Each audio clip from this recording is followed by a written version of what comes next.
You take on the intelligence community, they have 6 ways from Sunday at getting back at you. The president earlier this week instructed the intelligence community to conduct a full review of the pattern of malicious cyber activity related to our presidential election cycle. So he's requested this report be completed and submitted to him before the end of his term. Comey, who's, of course, a Republican, refused to divulge this information regarding Russia in the presidential election. He violated the orders of the Attorney General, President.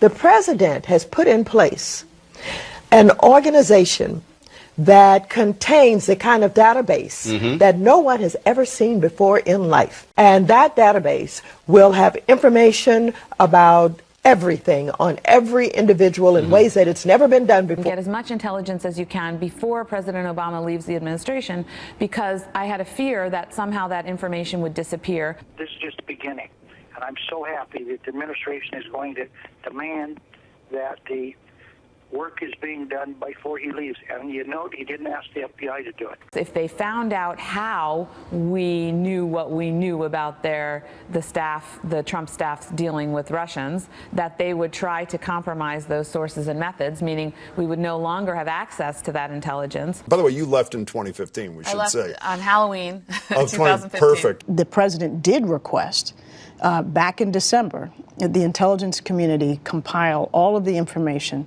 that it had on what had transpired during the campaign with respect to the Russians. In order to understand the importance of the report and assess its significance, it was necessary to find out or request the information as to who that U.S. official was. No president, no White House can order the surveillance of another American citizen. That can only come from the Justice Department with the approval of a FISA court. They are alleging in the Daily Caller that there was a spreadsheet that you put out of all of these names. I was not aware of any orders given to disseminate that kind of information. Not enough was coming out into the open, and I knew that there was more.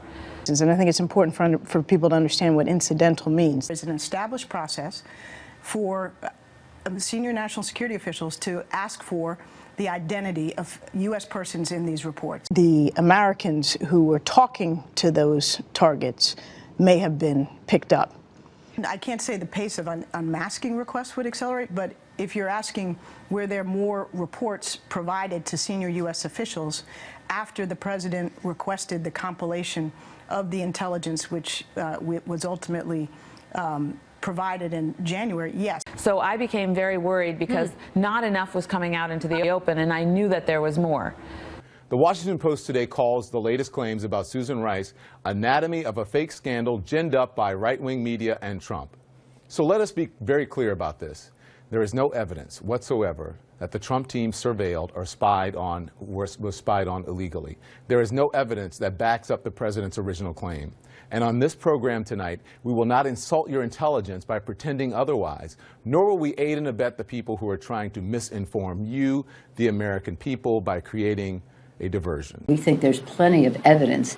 I mean, it's very powerful what he's leaving in place. And it wasn't advocating for anybody tapping, leaking, spying. That's why you have the leaking. Exactly. People are worried. And we need the intelligence community. We don't know what's going on. Look at the Russian hacking. Without the intelligence community, we wouldn't have discovered it. I know nothing about this.